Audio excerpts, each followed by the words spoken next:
¿Ya se conectó su compañero?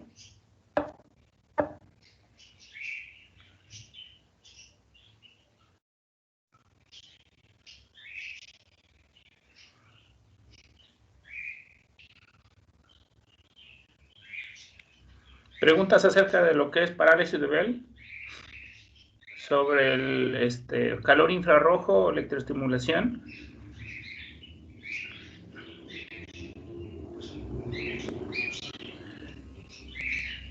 Creo que dijo que hoy iba a explicar un poco en qué consistía, doctor. Bueno, con respecto a lo que es el tratamiento realmente de parálisis de Bell, usted, la mayor parte de las parálisis de Bell que nosotros tenemos van a ser siempre periféricas, muy poco porcentaje de ser centrales, sobre todo si tienen un infarto o alguna tumoración. Bueno, ahora el tratamiento, cuando se llega a presentar un paciente con ustedes, siempre tienen que preguntar a qué se dedica. Pacientes que tienen personalidad tipo A, que se estresan, que tienen ansiedad, que son un poco impulsivos, este tipo de pacientes, obviamente el estrés a largo plazo condiciona inmunosupresión. La otra, pacientes que se exponen lo que es a temperaturas calientes y luego a frías, por ejemplo, las personas que son leñadores, las personas que son campesinos, en este tipo de pacientes también desencadena como tal la parálisis de vela frigorífica o idiopática. Y bueno, también se puede presentar ante problemas de tipo infeccioso. Las más comunes que nosotros tenemos van a ser siempre las virales. ¿Qué quiere decir? Cuando se presente con ustedes tienen que preguntar si días previos a esto, me refiero a 10 días, presentó un cuadro gripal, presentó un cuadro de vías respiratorias y que esto sea el antecedente como tal para desencadenar una parálisis de tipo viral. ¿Cómo lo corroboramos? Tenemos que pedir una biometría hemática y si tiene una linfocitosis, entonces estamos ante él. Ahora, podemos llegar a tener también lo que es herpes zóster. En el herpes zóster, sobre todo, las vesículas características que tiene, pues es lo más frecuente, aunque no es más frecuente que se presente a nivel de lo que es el quinto par, que es el trigémino, con sus diferentes tipos de ramas. Es muy raro que nos llegue a dar parálisis de Bell en este caso por herpes zóster, pero bueno, se ha reportado. Entonces, las infecciones virales está también otro punto. Cuando llegue con ustedes, el paciente tiene que interrogar todo esto. La otra, la mayoría de los médicos generales siempre le van a meter aciclovir, 400 miligramos cada 4 horas. No. Entonces, primero le toman estudios, empiezan con prednisona, 1 miligramo por kilogramo de peso, y empiezan con tiamina, en este caso que es el complejo B. Entonces empezamos lo que es con la prednisona, ya les dije, lo más rápido es 50 miligramos y vamos reduciendo un cuarto cada semana hasta que desaparezca. El complejo B, acuérdense ustedes que aunque ustedes le metan mucho complejo B, como es hidrosoluble, solamente el organismo agarra la que necesita y el resto la tira por la orina. Entonces, aunque ustedes le metan 2 inyecciones en la mañana y en la tarde, no le va a ayudar. ¿Por qué? Solamente va a agarrar la que necesita y la que no, la va a eliminar. Mientras le hacen los estudios como la biometría hemática para que descartar el problema viral. Si tiene linfocitosis, entonces agregamos aciclovir. Pero el paciente se tiene que ir a calor infrarrojo.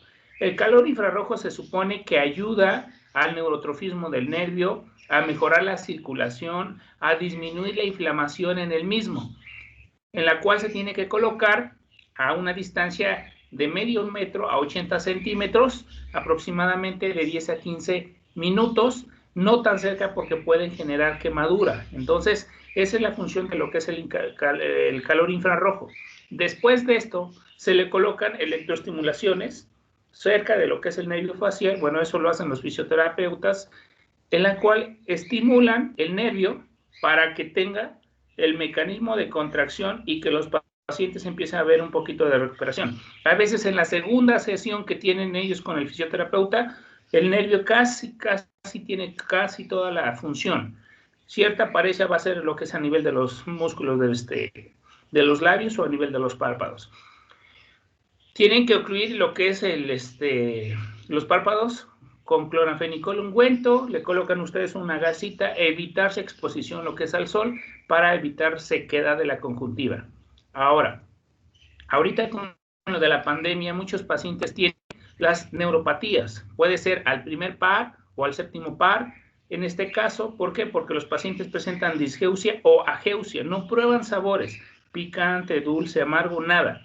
Ahora, este tipo de pacientes, acuérdense ustedes que es un arco reflejo. Cuando ustedes huelen, cuando ustedes prueban, van a desencadenar salivación. Pero en este caso, como no prueban y no les sabe la comida, los pacientes se quejan de que comen amargo. Los pacientes refieren que tienen la boca seca.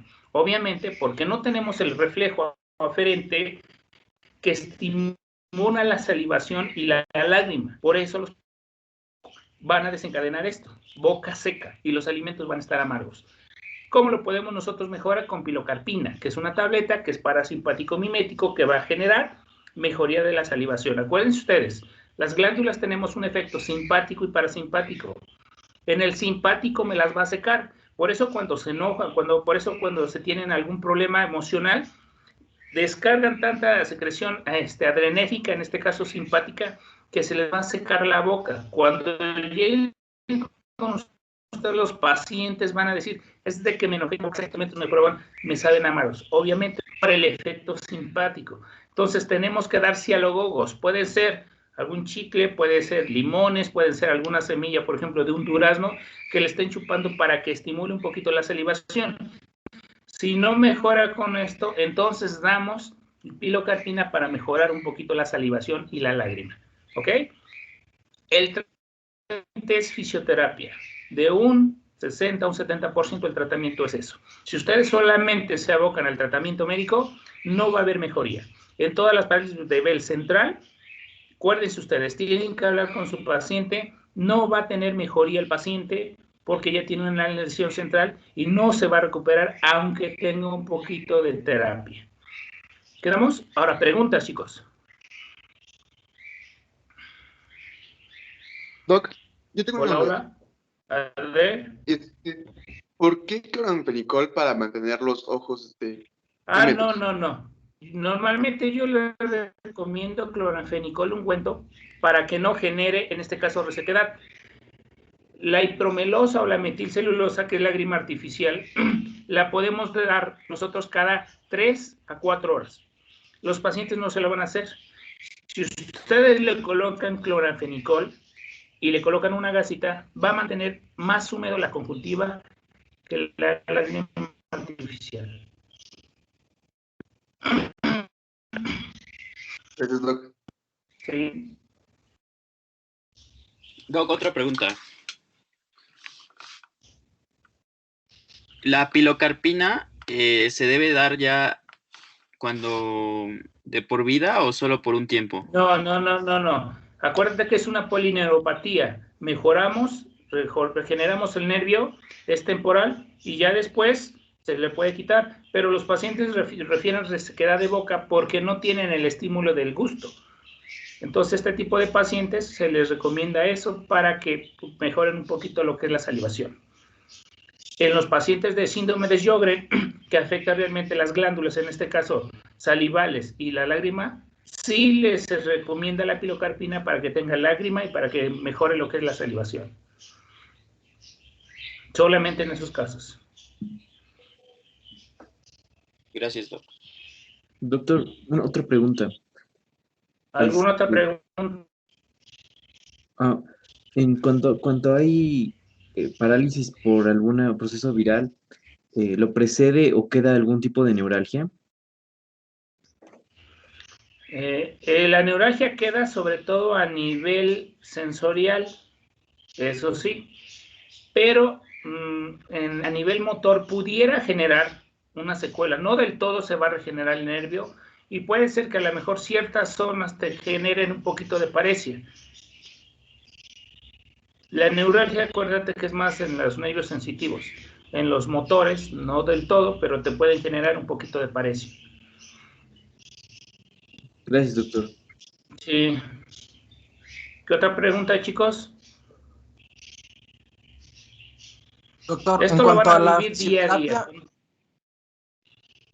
En cuanto a la fisioterapia, digamos que en pacientes en los que no hubiera la posibilidad de realizarle este tipo de estimulación eléctrica, ¿hay alguna fisioterapia, algo que nosotros podamos hacer o que podamos recomendar que Sus funcione de compañeros, cierta forma como oficio? sus compañeros lo mencionaron. Tenemos que tener el hábito de vernos al espejo. En primero, yo les recomiendo, por ejemplo, colocar una lente. Yo les recomiendo de los focos de los de antes, de los de 100 watts, más o menos una distancia de unos 70 centímetros para generarles un poquito de calor. Después de esto, vamos a generar lo que es movimientos de la parte central hacia lo que es el trago, generando estimulación, generando gesticulaciones, pero van a tardar más o menos de unos 30 a 40 minutos para que les ayude. No del todo, es mejor la electroestimulación porque generan el estímulo y contrae todo el nervio facial y eso pues les va a ayudar más, pero pues tienen que pagar. La otra es que tienen que darle masaje de la parte central hacia lo que es el trago para que generemos estimulación de los nervios, de los músculos, perdón. La sensación de adormecimiento, la sensación de hinchazón de la cara es precisamente porque no mueven los músculos. No es que tengan edema, ni es que tengan algún otro problema, sino solamente es porque no mueven los músculos. Pero se les tiene que recomendar terapias, en este caso, en la mañana y en la tarde para que haya mejoría. Gracias. Bueno, ya está su compañero de lo que es Doctor, una lesiones pregunta. de cara. ¿Sí? Bueno, he escuchado que para la parálisis de Bell algunos pacientes refieren haber utilizado la acupuntura. ¿Qué tan cierto es que esta terapia alternativa puede ayudar? Híjole. Medicina alternativa, no sé, no tengo experiencia. A lo mejor la acupunturista dirá, quiten todo lo que ustedes saben, prednisona, ciclovir y fisioterapia y con acupuntura se va a curar. No sé. Ok, doctor, gracias. Doctor, ¿y el uso Pero bueno, de ganciclovir o valaciclovir, bueno, que reportan que a veces es más rápido la recuperación en herpes zóster o en varicela, ¿tiene algún efecto que sea mejor para para el paciente con parálisis? sí, obviamente, si sabes que es una polineuropatía de tipo viral, tienes que darle al clavo. Tiene en este caso el problema es el virus, pues tienes que darle el tratamiento antiviral para que se recupere. Tú solito puedes llegar a curarte, pero va a ser más tardado. Sin uso de prednisona, sin uso de tiamina, sin uso de aciclovir, pero depende de tu sistema inmunológico. Realmente la terapia es lo que ayuda más al paciente. Gracias, doctor. ¿Alguna otra pregunta?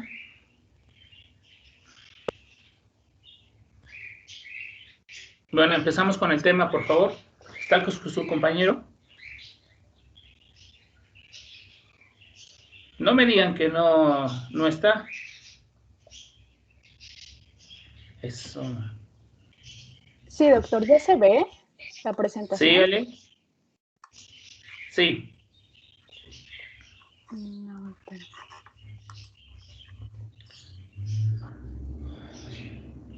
Bueno, empezamos con heridas y contusiones de la cara. Déjenme hablarle a mi compañero.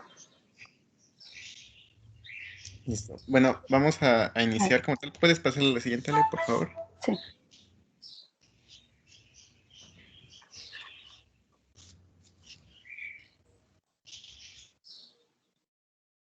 ¿Ya? ¿Ya pasó? Ya. Ok, entonces vamos a ver lo que van a ser las lesiones de la cara.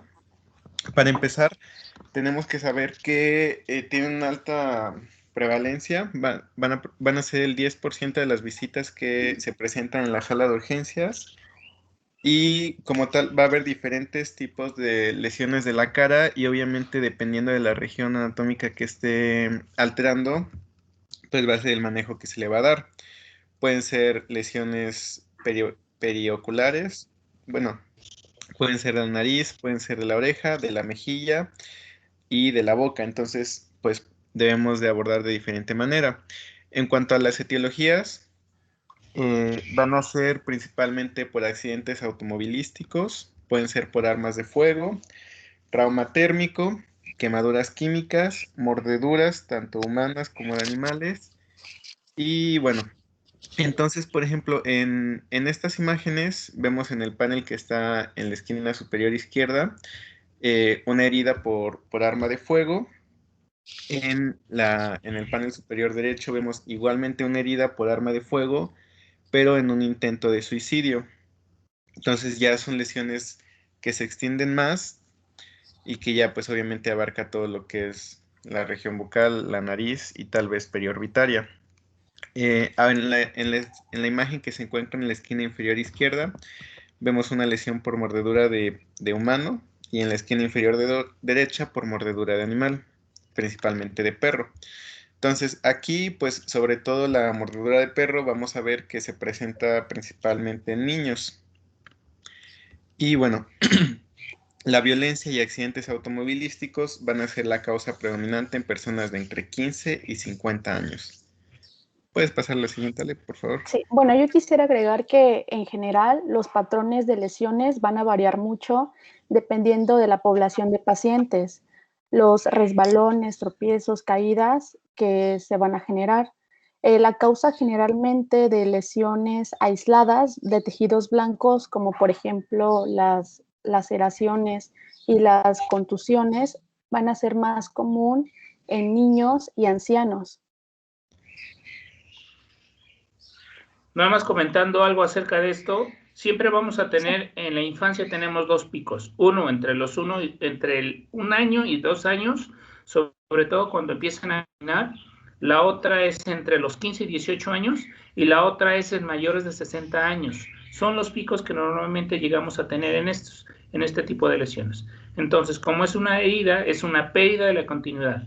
Recuerden ustedes que la cara va a tener una zona completamente, va a ser la unidad, y vamos a tener subunidades, que en este caso va a ser frente, va a ser párpados, va a ser nariz, va a ser pabellón, va a ser labio. Perdón, Alexa. Adelante. Sí, gracias, Doc.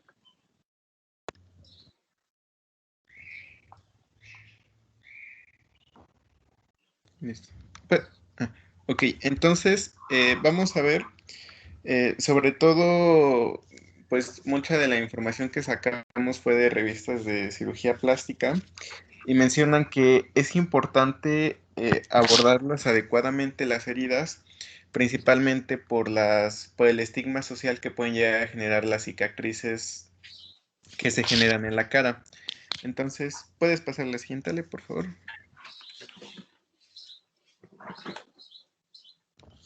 Bueno, vamos a tener diferentes tipos de lesiones.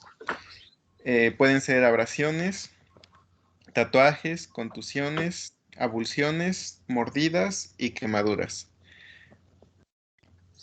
¿Puedes pasar a la siguiente, Ale?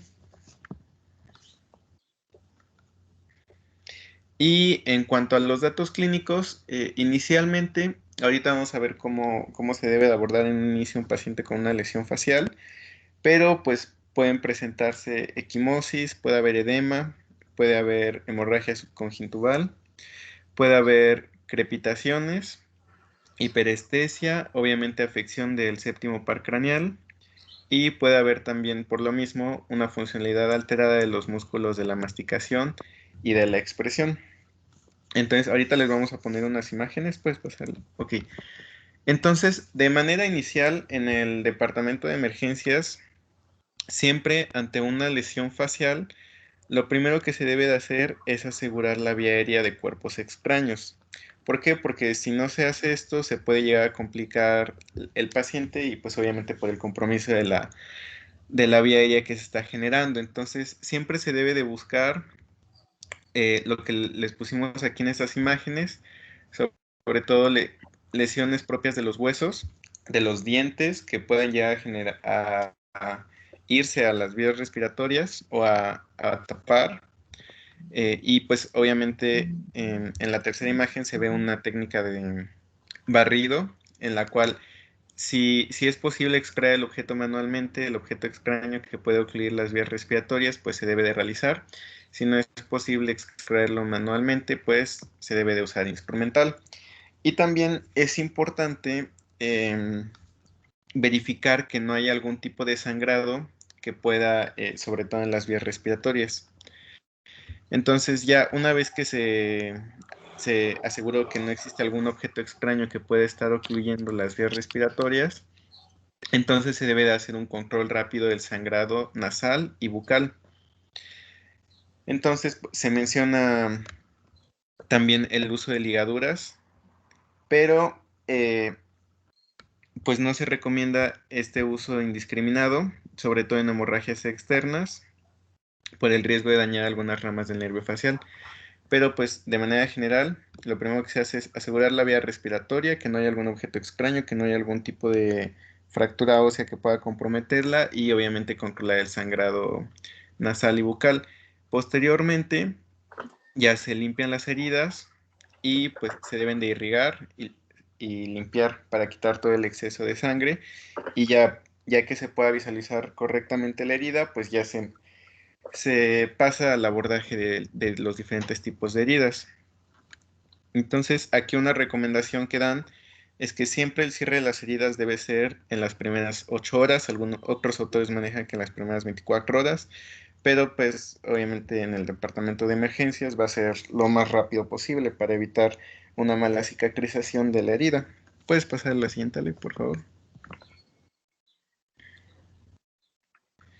Bueno, entonces aquí otro dato importante en cuanto a la estética facial son las líneas de tensión de la cara, ya que ahorita vamos a ver con algunos tipos de flaps o algunos tipos de tratamiento para las heridas o manejo, siempre se busca seguir estas líneas de tensión para evitar que haya una mala cicatrización, ya que cualquier lesión que se encuentre perpendicular a estas líneas, pues va a dificultar la cicatrización y puede disminuir la calidad de vida del paciente. ¿Puedes pasar a la siguiente, Len? Ok, entonces vamos a iniciar como tal con las lesiones periorbitarias. Aquí pues les puse algunas imágenes y siempre se deben de valorar estos puntos en toda lesión periorbitaria, lo que va a ser la ptosis, la agudeza visual. Bueno, antes de eso, Víctor, ¿puedes Sí. regresar tu imagen anterior? Bueno, aquí nosotros tenemos las líneas de Langhans o las líneas de tensión de la cara. Debemos de tomar en cuenta cuando nosotros vamos a suturar o vamos a reparar este tipo de líneas para que no queden un poquito retráctiles lo que son las heridas.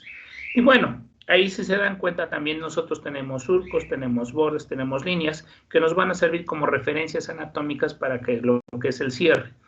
Ahí tenemos lo que es el nacimiento de lo que es el pelo, tenemos la ceja, el borde superior, el borde inferior, tengo el surco nasogeniano, nasolabial, naso orbitario, y pues bueno, tengo el surco a nivel de lo que es el filtrum del labio superior, tengo lo que es la unión mucocutánea de los labios, y esas son referencias anatómicas que tratemos de tratar de que sea simétrico.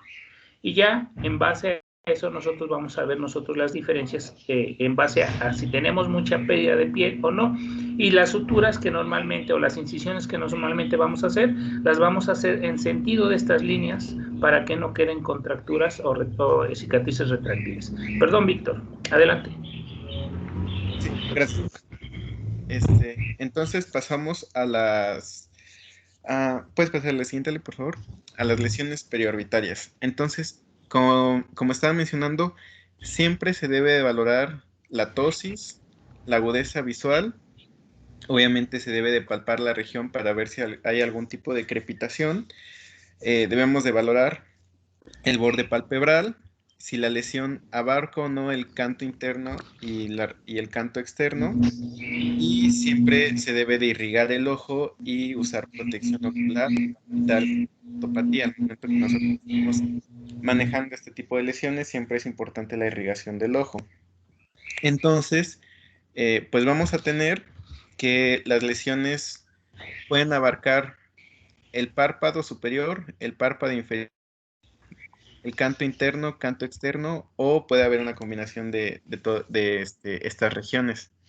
Entonces, por ejemplo, en la imagen, en la primera imagen que se encuentra en la esquina superior izquierda, vemos una lesión en la cual hay compromiso del canto externo y del párpado superior. Entonces, en este tipo de lesiones también debemos de tener en cuenta el compromiso de la glándula lagrimal. En cuanto al, y pues ya, en la imagen de abajo es ya la corrección de esta lesión.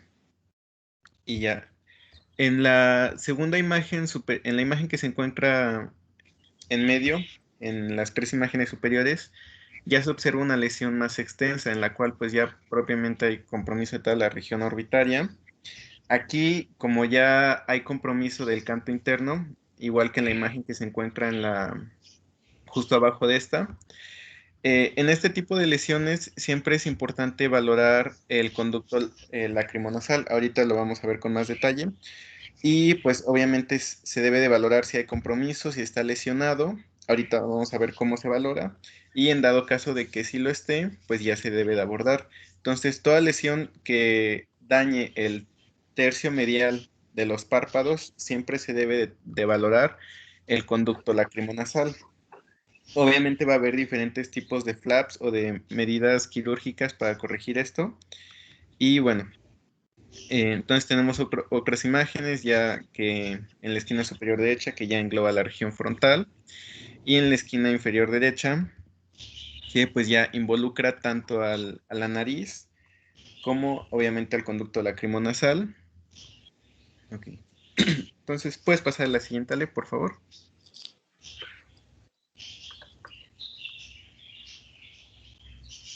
Ok. Entonces, en cuanto a la lesión periorbitaria, como ya les mencioné, siempre se debe de valorar canto interno, canto externo, el porcentaje de compromiso ya sea del párpado superior o del párpado inferior, y pues ya posteriormente se decide si es factible realizar, o sea, una sutura, un cierre primario, si se debe realizar algún injerto o algún tipo de flap. Entonces, al momento de abordar estas lesiones, siempre el cierre debe de ser por planos. Entonces, se comienza cerrando la conjuntiva, después el tarso y al final la piel. Se pueden utilizar suturas de 6 ceros no absorbibles y pues ya lesiones que no son factibles de utilizar algún tipo de flap o lesiones ya muy extensas, se puede optar por algún injerto de piel. En cuanto a los injertos de piel de la cara, aquí pues lo mencionamos en párpados, pero sobre todo es en toda la región de la cara. Siempre se deben de buscar regiones anatómicas que tengan una coloración similar al sitio de lesión, Entonces, se maneja que sobre todo los injertos de piel van a ser de la región de la piel posauricular o supraclavicular. Obviamente se valora cuál tiene más similitud y cuál es más factible de utilizar. Y ya se utilizan este tipo de injertos que principalmente van a ser en lesiones abulsivas que ya tengan un compromiso de todas las capas palpebrales y pues ya se realiza lo que es el injerto. ¿Puedes pasar a la siguiente, Ale, por favor? Ok, entonces aquí coloqué algunos tipos de flaps que se utilizan. Son varios, tanto para la región periorbitaria, para la boca, para los labios. Pero bueno, los tipos de flaps que se utilizan sobre todo en la reconstrucción de los párpados, ya una vez que se irrigó, que se observó bien la lesión, van a ser estos 6 flaps. Entonces los puse por orden. Está primero el Kotler-Baird flap, que es el que se encuentra en la esquina inferior izquierda, que ya va a ser sobre todo en lesiones que tengan un compromiso ya muy extendido de los párpados. Aquí menciona defectos del párpado superior más del 80% de la longitud. Y en este tipo de flaps se va a utilizar el tejido del párpado contrario, del párpado inferior. Y pues ya con esta incisión, a ver, ¿le puede hacer un poquito más de zoom, Ale? El de la esquina izquierda. No se puede, compañero. Bueno, bueno, se llega a apreciar. cómo se realiza el corte en el párpado inferior y pues obviamente este tejido lo van a utilizar Víctor, para... Víctor, Sí, bueno, está muy bien hablar de este tipo de patologías, pero no seas malo. Dame una imagen. A ver, la siguiente imagen que tienen, ¿cuál es? No nos vamos a detener esto, vamos a hacer un poquito, no, regrésate. A ver, la que sigue. Ok. Perdón que me meta, Víctor, voy a hablar un poquito. no se preocupe. Vamos a hablar ahorita de la subunidad que es a nivel de lo que son los párpados de los ojos. Aquí es muy frecuente encontrar lesiones, sobre todo por armas blancas, armas de fuego, o algunas veces por lesiones quemaduras por álcalis o por ácidos.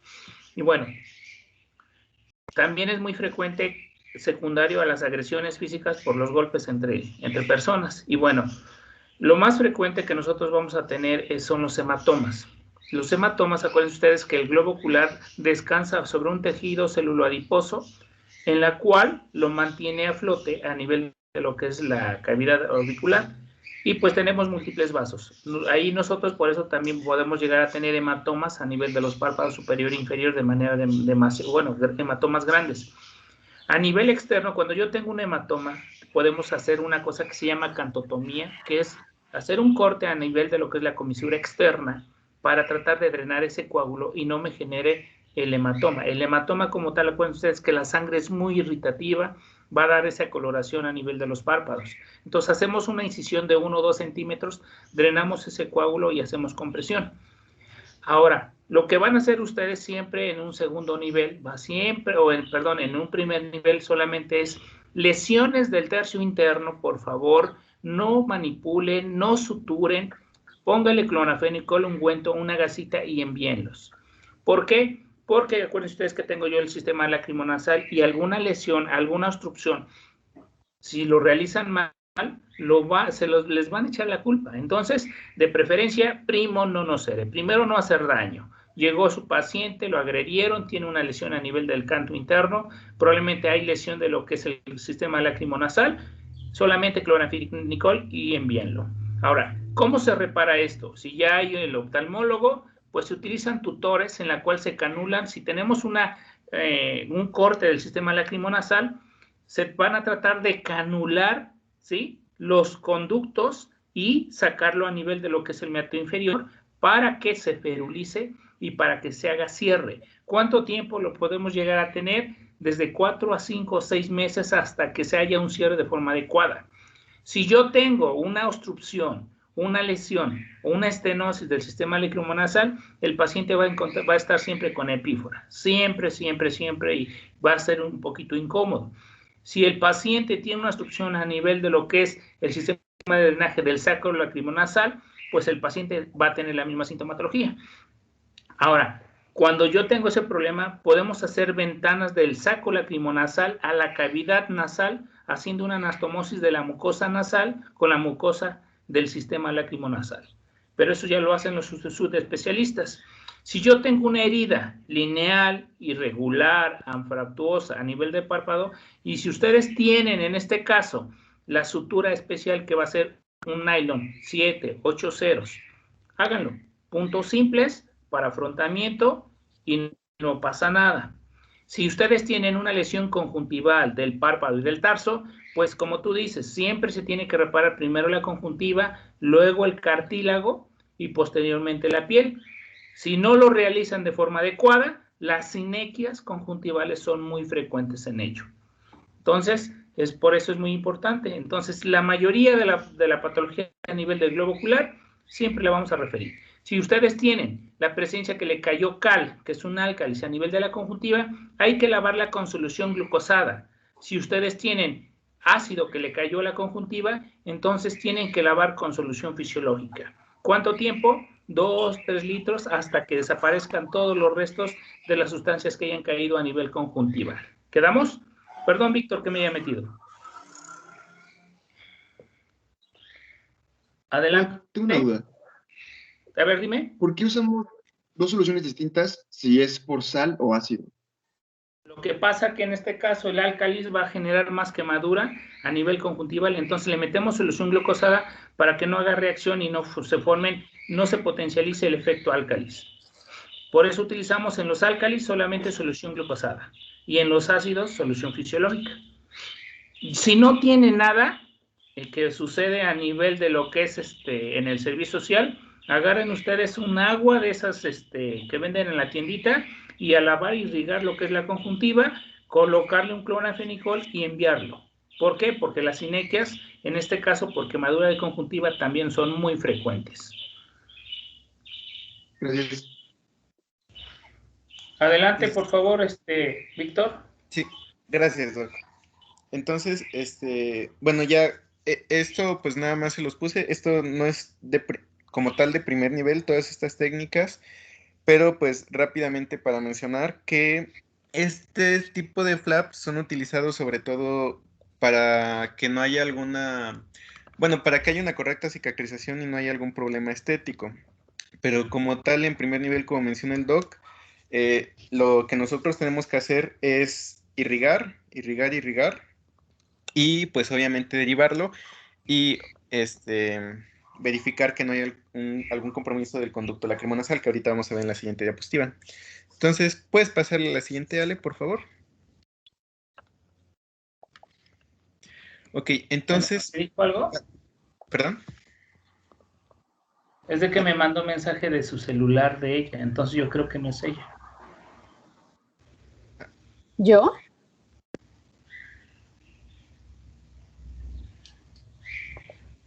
Bueno, entonces, para el conducto lacrimonasal, aquí, como ya les había mencionado, siempre se debe de valorar cuando hay algún tipo de lesión que involucre el tercio medial del párpado. Se debe de valorar con un aumento de 3X y para valorarlo se utiliza sobre todo la técnica de Jones, en la cual se va, ya sea que se irrigue el globo ocular y se verifique que haya con algún, ya sea con solución o con algún otro tipo de tinción, digamos, se va a irrigar el ojo y con un cotonete se va a verificar que haya salida de este material. O también algo que se llega a utilizar es Mire, le mandé mensaje porque ayer me mandó este mensaje a las 10:50 y ahorita me puso buen día. Bueno, también se puede irrigar. ¿Tiene el celular ya? ¿Quién se lo mandó, Doc? Yo creo que sí.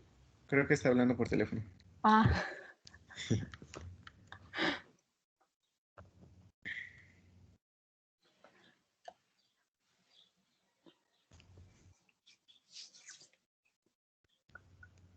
Pues seguimos, ¿no? Ajá. Bueno, entonces, también para valorar si hay algún tipo de lesión en todo el trayecto. Adelante, por favor. Es que me entró una llamada. Sí, no se preocupe. Entonces, para valorar si hay algún tipo de lesión en todo este trayecto del conducto lacrimonasal, lo que se puede hacer es irrigar en algún extremo de este conducto y ver si hay burbujeo o algún tipo de salida de material. Bueno, si hay burbujeo a lo largo de todo este conducto, eso es sobre todo ya cuando la lesión es extensa, cuando ya hay compromiso del tejido. Y si se observa algún tipo de burbujeo a lo largo del trayecto, pues es indicativo de que hay algún tipo de lesión. Ese es otro tipo para valorar si hay algún tipo de lesión en este conducto. Entonces, para el tratamiento es lo que ya nos mencionó el doctor. Se va a canular.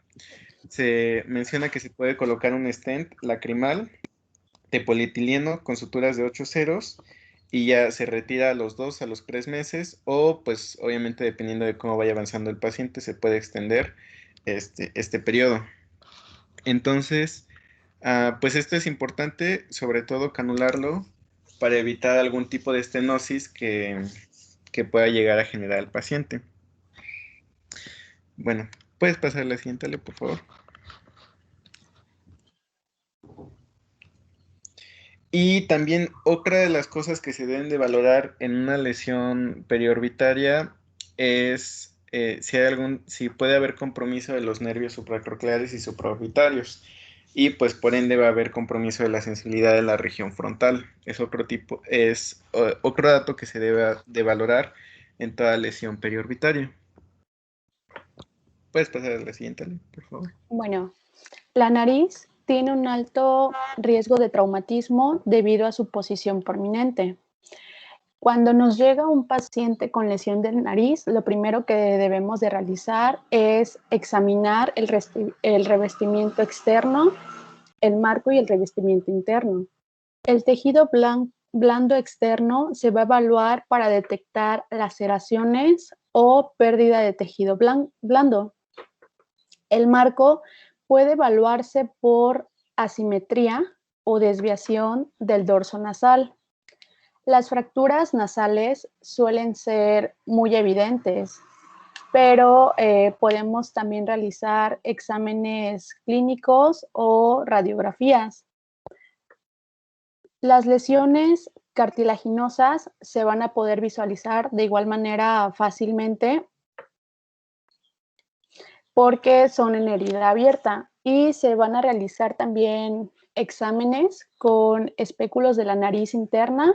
¿Esto para qué? Para buscar laceraciones de la mucosa, del cartílago o el hueso que vamos a encontrar expuesto o hematomas septales. En caso de que se fracture la placa cribiforme del etmoides, habrá rinorrea en el líquido cefalorraquídeo. Bueno, hay diferentes métodos dependiendo del cuadro clínico que presente el paciente para la reconstrucción de defectos nasales. Yo encontré que debemos de reparar el revestimiento con CAT-Q, 5 puntos, o Vilcrin. En la fractura del tabique, si el revestimiento está presente solo de un lado, no nos va a representar un problema significativo. En caso de que falte el revestimiento en ambos lados, se debe de usar un colgajo o de mucosas para cubrir al menos un lado. Las laceraciones de los cartílagos se reparan con sutura de 5 puntos no absorbibles. Si hay pérdida de estructuras de soportes importantes, deben reconstruirse inmediatamente con injertos de hueso o cartílago. El retraso en la reparación de las estructuras nos provocaría la contracción y el colapso del tejido blando, lo que dificultará la reconstrucción posterior. La piel alrededor de la nariz se va a reparar colocando suturas claves en el borde de la nariz. Vamos a utilizar polietileno de 6 puntos antes del residuo del cierre. Las lesiones abulsivas pueden afectar solo la piel o parte del hueso y cartílago subyacente. La piel móvil de la porción cefálica se puede socavar y movilizar para cubrir pequeñas heridas. La piel del dorso caudal, la punta y el ala van a ser adherentes y menos móviles y a menudo van a desafiar nuestro cierre primario. El injerto de la piel de espesor total post-auricular nos va a proporcionar una buena coincidencia de color. Aquí yo quiero agregar que los defectos más grandes, obviamente vamos a necesitar colgajos locales, los cuales deben realizarse principalmente si el hueso o el cartílago están expuestos.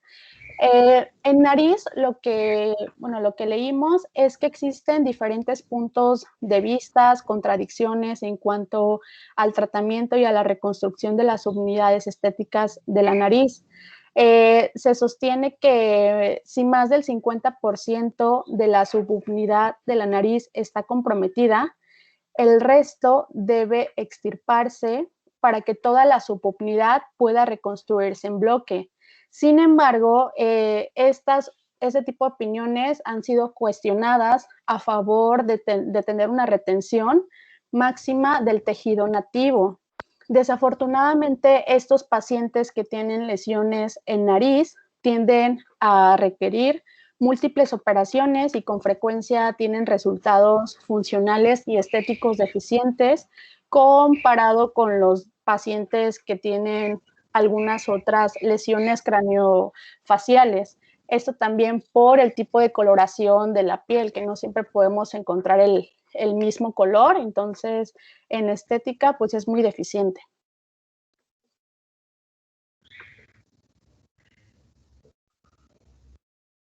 Antes de eso, porfa, Alexa, regresa a tu imagen. Bueno, a nivel de lo que es la nariz, nosotros obviamente, como dice su compañera, tenemos subunidades, como puede ser la punta, las alas, el dorso. Y pues bueno, esto va a requerir un poquito de más complejidad.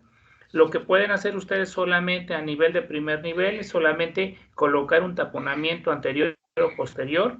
Si tienen un rinoflap, pues pueden colocar la sondita, inflan el globo posterior y el globo anterior para taponamiento tanto posterior como anterior. Ahora, cuando nosotros estamos antiheridas, en este caso que no hay pérdida me refiero que no hay avulsiones, que no hay evidencia de fracturas y eso, lo podemos hacer con un cierre normal, puntos simples, en este caso nylon 5 o 6 ceros por 5 días y se retiran. Si yo tengo una herida irregular como de abajo, pues obviamente no voy a poder realizar nada. Entonces, este tipo de pacientes se tienen que referir. La otra es muy común cuando se agarran a golpes entre personas. Se dan como si se quisieran matar, entonces forman hematomas a nivel de lo que es el tabique. Todas las colecciones las colecciones hemáticas a nivel de tabique se tienen que drenar. Para eso tenemos que hacer una revisión. ¿Por qué? Porque el hematoma genera necrosis del septum y va a formar comunicaciones en ambas cavidades nasales. Eso es muy importante. La otra diferencia que tiene en este caso lo que es la nariz es que la piel está íntimamente casi adherido al cartílago y no tenemos la flexibilidad como en el resto del cuerpo de traccionar más tejido o más de lo normal. Entonces, cuando yo tengo pérdida de más de 1 centímetro a nivel de la nariz, se recomienda realizar un autoinjerto. ¿Para qué? Para que tapemos ese orificio y, como dice su compañera, el problema es estético porque no hay una coloración así adecuada, igual que la nariz. Utilizamos nosotros a nivel de lo que es la región mastoidea o a nivel de lo que es la región supraclavicular, pues piel delgada semejante en este caso a la nariz. Si ustedes tienen pérdida o avulsiones de la nariz, se recomienda llevar la nariz en hielo para que se haga de nuevamente un reimplante. La necrosis es el otro problema. Pero bueno, ya en ese momento es lo que nosotros tenemos que realizar. Cuando llega un paciente con heridas a nivel facial, la nariz tiene un plexo vascular demasiado. Entonces, en este caso siempre tenemos que hacer control de la vía aérea. Si tengo yo una herida amplia, irregular, como en el de la foto, esa herida va a quedar en segundo o tercer plano. ¿Por qué? Porque puedo tener ante un paciente con traumatismo cráneoencefálico o que tenga yo una lesión a nivel cervical. Tengo que tener cuidado. Lo único que vamos a hacer es hemostasia de los vasos que están sangrando.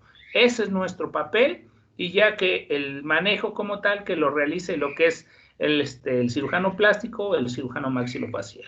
Pero es lo único que vamos a hacer. ¿Quedamos? Adelante, Alexa. Gracias, doctora. No, tengo una duda. Dime. Perdón. Adelante. Había mencionado al inicio de la plática que no se deben de hacer hemostasia con ligaduras en la cara porque podrían llegar a tomar alguna rama nerviosa. Sí, pero aquí todo... también, Ajá, dime. bueno, aquí digamos el problema en la nariz. Igual podríamos preferir pues simplemente ocupar la ligadura o mejor haríamos un taponamiento. En este caso, si tú tienes tu cavidad nasal íntegra, me refiero a la pirámide, y solamente el sangrado es por epistaxis, solamente es taponamiento. Si tú tienes algún sangrado de un vaso importante que lo estás viendo con una disección y una mosquito, lo tomas, dejas ahí la pinza o haces una ligadura simple con vitrilo o con crómico. Gracias, Doc. Sí. Adelante, Alexa.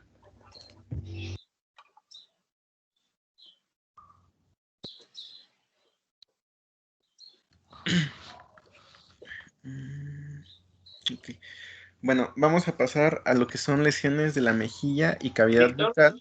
¿Sí, Doc? Yo creo que vamos a quedarnos aquí por cuestiones de horario. Y mañana vamos a ver lo que es pabellón auricular, labios y región geniana. Y mentón, por favor. Okay. Sí, doctor. ¿Sí? Háblenme un poquito acerca también del manejo de las mordeduras de animales y de humanos. Y también yo complemento. Bueno, gracias Alexa, gracias Víctor. Gracias, doctor. Hasta mañana. No, doctor.